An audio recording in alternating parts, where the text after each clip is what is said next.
Hello, it's Dawn Michelle from Boho Tarot, and today I wanted to do a VR to Kelly at the Truth in Story for the 10 pieces of my soul deck. So a while back, Kelly did a video a couple of years ago actually talking about how she didn't really have one soul deck. She has like multiple decks that speak to various aspects of herself or soul. And that is exactly how I see the idea of a soul deck. Not that there is just one ultimate deck that is going to be the end-all be-all for us, but that there are multiple decks that speak to us on various levels. So Kelly provided us with a couple of prompts, but she also encouraged us to make our own for the ones that would fit with us and our practice. So I have used some of hers, created some of my own. I may have picked up a few here and there from some of the VRs. So the first deck is the Spirit of My Soul deck, and this is the deck that most resonates with you on a personal level. Now, I saw a couple of different versions of this. Kelly had mentioned possibly it could be your first deck. My first deck isn't one that I really resonate with a lot. So I chose the Llewellyn Tarot, and I'm sure that will be no surprise to anybody who's seen my videos, seen my channel. This deck and I are pretty well bonded. We're pretty well attached. It's one of those that I kind of use for everything. This is, of course, my little trimmed edition. If you buy it, it does come with big borders. I do have multiple copies of this deck in various cardstock and various trim configurations. I have one that's trimmed down to just the titles, one that is left alone in its original state, and then of course this one. And I think I have a backup in this exact edition and cardstock as well. So if that tells you anything about how much I love this deck, that's a good indication. But this deck just feels like me in a deck if there was such a thing. I really connect with the imagery, even though it's very Rider-Waite-Smith, the portrayal of the cards really do resonate quite well with how I see the tarot. And so for me, this is like as close to a soul deck as I could get. Until, of course, maybe I finish my own decks. So this is the Spirit of My Soul, the Llewellyn Tarot. So the next deck is the Gentle Tarot, and I chose this to represent my Taurus or my kind of earthy soul. So I do kind of work elementally in my practice, and so earth is the element that I most closely identify with, and I feel like this deck really embodies that energy quite well. It's very nurturing, it's very healing. It is a deck that I use all the time.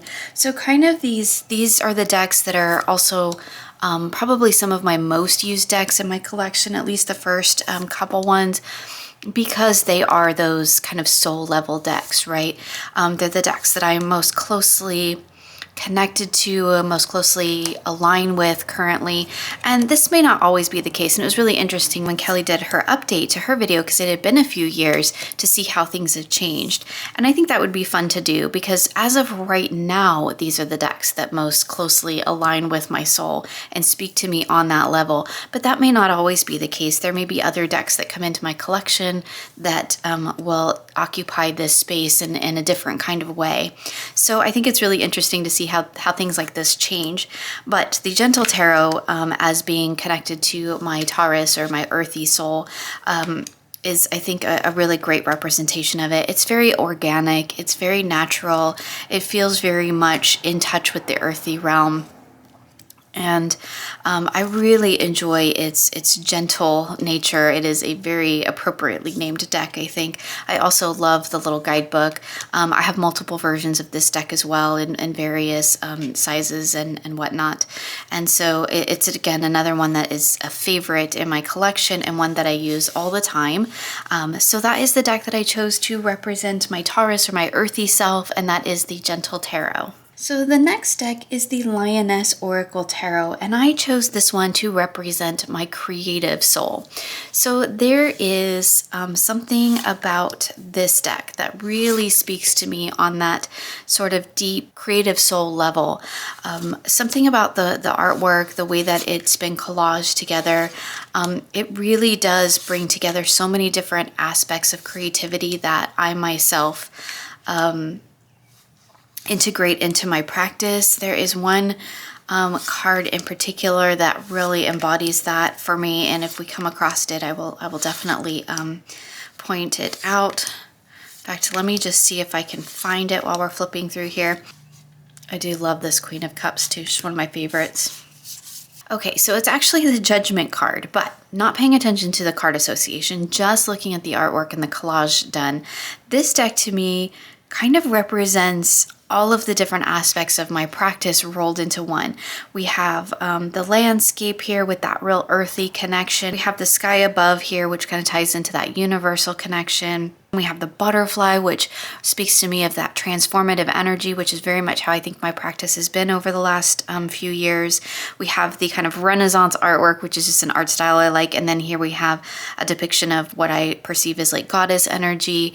Again, all of that really combines the different aspects of my spiritual path and my creative path all in one. And so I think that when it comes to like collage decks like this is one of the things that I really enjoy about it, is that it does allow me to kind of look at things through a different perspective. So I think this deck is a beautiful representation of my creative soul, because it's very deep, it's different, it is coming from a place of nurturing and healing, but it also looks at things from a different perspective. It isn't limited by any sort of a box, even though it does follow the structure of tarot. It definitely has its own unique energy and voice to it, which I really appreciate, and I think that represents my creative soul really well. So again, that is my creative soul deck, the Lioness Oracle Tarot. So the next deck is the Animals Divine Tarot, and this is a deck that I chose to represent my liminal or my spiritual soul. So this deck for me kind of embodies my spiritual path, and I am sorry, this deck is currently out of print, but it is coming back, I think, indie produced by Lisa Hunt, who is the creator of this deck. One of the things that I love about this deck is we have the gods and goddesses in the major arcana and the courts, and then the minor arcana are animals. And I think that just beautifully illustrates the sort of as above, so below, the connected energy between the heavens and the earth, or the cosmos and our material realm, the spiritual and the mundane, mythology and nature. And I just think it's a beautiful combination for a deck. I am really excited for this deck to come back into print, because I think more people should have it. I think it's a wonderful one. I use it all the time for spiritual readings. It's definitely my go-to for that, and one that I think just kind of embodies my spiritual path really well. It's kind of earthy, but it is, I work with goddess energy, I work with the divine, I work with the idea of the interconnected universe, and I think this deck just represents that beautifully, and so it's one that I often use for spiritual type readings. So when it came to selecting a deck for my spiritual path or my spiritual soul, this is the first deck and kind of the only deck that comes to mind for me. So again, that is the deck that I chose to represent my spiritual or my liminal self, and that is the Animals Divine Tarot. So the next deck is the Black Lily Tarot, and this is the deck that I chose to represent my shadow self. So this is the deck that represents all the unseen things about myself. Now, I have a kind of different idea, I think, of what shadow self means to me. It's not inherently bad. It's just the parts of myself that are unrecognized, the subconscious part of myself, and that is how I see that energy. And for me, this deck, there is nudity. I should have said that from the beginning, but this deck is very raw, it's very direct, it's very to the point, it doesn't pull any punches. I call it my inner truth teller, because this is the deck that will bring to light anything that I'm currently ignoring or not acknowledging or unaware of. And this deck is beautiful for that. And I feel like it is kind of my shadow self or my subconscious soul given a voice through this deck.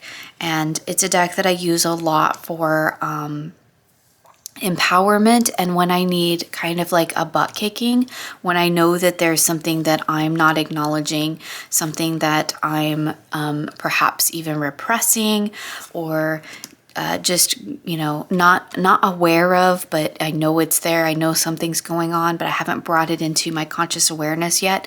This is the deck that I often use for that, because it kind of speaks to that part of me in a beautiful way. So again, that is the Black Lily Tarot, the deck to represent my shadow self. So the next deck is the Dame Darcy Mermaid Tarot, and this is the deck that I chose to represent my inner mermaid. I'm kind of using this in place of the inner child because I don't really work with that type of energy yet. I feel like it's another thing kind of like the shadow that kind of just comes out when it comes out. But I feel like if there were a deck to kind of represent my inner child or my inner mermaid, that inner playful part of me, it would be this deck. It connects to mermaids, to ocean energy, and I just think it has a wonderful, sweet, playful energy that I really enjoy. It's one of those decks that just kind of makes me smile whenever I bring it out. I know that whenever I pull this deck, I'm going to get a fun reading. When I first got this deck, this Two of Cups card came up for me all the time. And I felt like the deck was kind of just telling me, yeah, we're going to get along. We're going to have fun. It's going to be good. I really love working with ocean energy. It does have, some shadow to it. It's not all rainbows and kittens. Or I'm not sure there's any rainbows and kittens. There's a few rainbows, no kittens, I don't think. But you can see here in the moon, there is the idea of possibly some shadow in this deck. Although I wouldn't say it's a super balanced deck, to be perfectly honest. I actually find it reads more towards the positive. And sometimes we just need that. And this deck for me is a deck that just kind of represents that. Fun, playful, flirty, kind of let's just have a good time energy. Let's sit in the sun and put our toes in the water and just hang out and relax and play. And I think this deck just represents that beautifully. So again, that is the deck that I chose for my inner mermaid or inner child, and that is the Dame Darcy Mermaid Tarot. So the next deck is the Green Witch Tarot, and this is the deck that I chose to represent my community self or my community soul. This deck, to me, I've spoken about it quite a few times on my channel. It does feel very connected into the idea of community, into the idea of friends and family. This deck to me feels like an old friend. It's one that I can go to and talk to at any time about anything. But I also feel like in terms of a soul deck or a deck that represents a piece of my soul, this deck really embodies, I think, how I feel about community, having it be a place that I want to be nurtured and supported and offer the same in return. I love that it's kind of, earthy and pagany and witchy and naturey. Yeah, it's maybe a little bit of a idealistic notion of community, but this is what I wish community looked like. Loving and supportive and neighborly and friendly. But for me, this deck feels like a community in itself. Like this feels like a world that I can step into and be a part of this community and become a part, a neighbor to these creatures and beings and people, and a friend and a support. And I know that probably sounds silly, but this is a deck that I feel like I can step into that world and be a part of this community. So I feel like in a community sense, it represents that on multiple levels for me. So that's the deck that I chose for my community soul, and that is the Green Witch Tarot. So the next deck is the deck that I'm calling my High Priestess deck. It is the deck that kind of speaks to the inner part of my soul that wants to connect to goddess and the divine, that wants to kind of embody that. So for me, this is different than the spiritual deck, which kind of just represents my spirituality as a whole. This kind of represents the high priestess within me. And for that, I chose the Intuitive Knight Goddess. This is actually a fairly new deck in my collection, but it is fast becoming one of my favorites. It's definitely a deck I would consider up there in my top 10 now. This deck for me just kind of embodies everything that I feel in that high priestess space. We have the beautiful goddesses, we have the night sky, we have all of the botanicals and the flowers blooming. I love the changes that have been made to the major arcana. That's usually not my favorite, but in this deck, I think they work so beautifully. I love the representation of the tarot in this, the court cards. There is so much about this deck that just really resonates and speaks to that high priestess within me that wants to connect to that cosmic being, not even just connect to it, to embody it within my own life. For me, this is a deck that really does embody the idea of my high priestess self, the me that is connected, not only connected to the greater divine cosmos, but attempting to embody it, to live it, to channel it in a sense and bring it into my everyday life, if that makes sense. So that is the deck that I chose for my high priestess self, and that is the Intuitive Knight Goddess Tarot. So the next deck is the Ophidia Rosa Tarot, and this is the deck that I chose to represent my writer soul. So for me, this deck, and I think it's because of the way that I have learned to work with it in terms of writing and poetry. I've got a poetry project going on with this deck currently, where I am writing lines of poetry for every card in the deck to connect it into one big poem. And that is partially inspired by the little leaflet that comes with this deck. I know this deck is challenging for a lot of people to work with, and to be perfectly honest, it was for me too. I actually rehomed my first copy of this deck, and then something about it kept calling to me, so I purchased another copy, and I really set to work on getting to know it and on trying to understand what was going on in this deck. And that's where I kind of embarked on this writing project with this deck. And so now this is a deck that whenever I am working on writing projects, I turn to this deck and I will use it as a source of inspiration, as a way to help me unblock in particular certain aspects of writing. And while it's not a deck that I use for general creativity, like that would be my Lioness Oracle, this is a deck that for me is very specific to my writer self. You really have to dive beneath the depth to find meaning in this. And I feel like that's a little bit like writing. You kind of have to dive deep within the soul and the self to bring the words to the forefront. And until you do, it's kind of just this unseen thing that's poking at the back of your brain that you're not quite sure exactly what it is quite yet until you put it on the paper and bring it into being. And I feel like this deck really represents that beautifully, because this is a deck that took me time and effort to get to know, to come to an appreciation and an understanding of. For me, that was really what was key to unlocking this deck, was actually looking at it as through my writer lens rather than through my tarot lens, to be perfectly honest. So when it came to selecting a deck to represent my writer self, this was the only deck that really came to mind, and that is the Ophidia Rosa Tarot. So the next deck is the Thoth Tarot, and this is the deck that I chose to represent my student soul. So this is the part of me that always wants to be learning, always wants to be growing, and I feel like the Thoth represents that beautifully, because I feel like no matter how much I study this deck, there's always more to learn, to discover. And I feel like this is a deck that I can be a lifetime student of. And that really does appeal to my student self, my kind of nerdy self who loves to study, learn. I was the kid who actually enjoyed writing reports in school and things like that. And this deck to me really represents that beautifully. And it's still a big part of my who I am and my practice and my life is just always to be learning, to be growing, to be experiencing new things. And I think that the Thoth just really embodies that beautifully, because I feel like no matter how much I learn about this deck, there's always going to be more to learn. There's always going to be new things to discover within the artwork, within the meanings, within the symbology within the deck. And I just think that it's a beautiful deck to spend a lifetime exploring and learning from and growing from.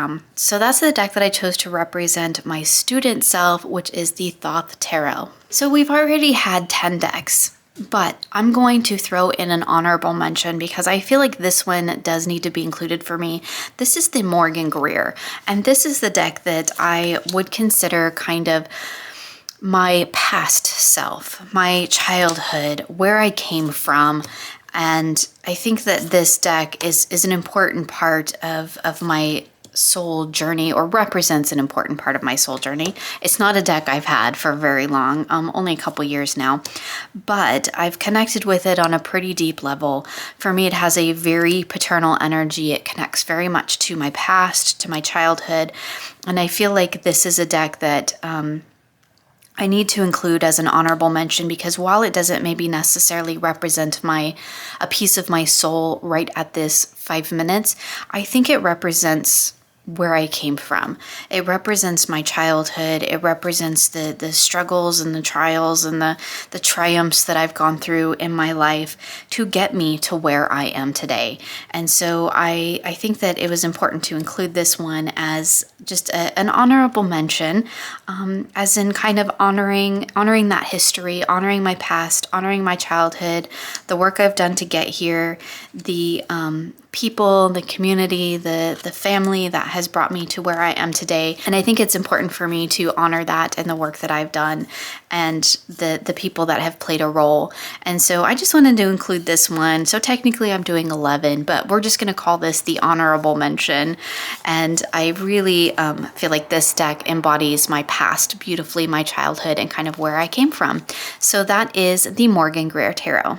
So there you have it, the 10 pieces of my soul decks. We had the Llewellyn Tarot with the Spirit of my soul, representing kind of me in a deck, right? This is my soul deck. We had the Gentle Tarot representing my sort of earthy Taurus self. Is the deck that most connects me to that energy and represents that part of my soul. We have the Lioness Oracle Tarot, which connects to my creative soul. Also a little bit of my Leo self. Leo is my rising and my moon sign in Western astrology, and I feel like this deck connects with that beautifully. So I have that in there as well. We have my liminal or spiritual self with the Animals Divine Tarot. Again, I think this one just beautifully captures the idea of sort of as above, so below, that whole connected universe. I think this is a beautiful deck for that. My Shadow Soul with the Black Lily Tarot. Again, this deck just really speaks to that subconscious or, shadow inner self. I think this deck just voices that beautifully for me. So my inner mermaid or my inner child with the Dame Darcy Mermaid Tarot. This is just such a fun deck. I so enjoy working with it. It just takes me back to that dip your toes in the water, walk along the sandy beach kind of energy, which I think is beautiful. My community soul with the Green Witch Tarot, which just I think really connects that idea of community and support and love and companionship. I think this deck just embodies that beautifully. My High Priestess self with the Intuitive Night Goddess Tarot. I mean, I feel like this deck just really embodies that idea of the High Priestess. It's very cosmic, very divine, very intuitive. And I just really, really enjoy working with it. My Writer Soul with the Ophidia Rosa Tarot. Again, a deck that takes a little bit of time and effort to get to know, to come around to, and to kind of bring out into being, which I think really represents the way my writing goes. So I feel like this deck really embodies that beautifully. My Perpetual Student Soul with the Thoth Tarot, where I feel like this is going to represent a lifelong study for me, and it really embodies the idea of always learning, always growing, always exploring. I think that embodies that beautifully in this deck. And then we have my honorable mention with the Morgan Greer, which for me just really represents my past, where I came from, and what is kind of taken to get me here. So that is a piece of my soul journey. So there you go, the 10 pieces of my soul deck. I want to thank Kelly for putting this video idea out there for all of us. It's been so much fun to not only catch up with hers, but to see all the other VRs. I'd love to know what your 10 pieces of your soul decks are, so feel free to share with me in the comments below. As always, my friends, thank you so much for joining me today, and I'll see you again soon in another video.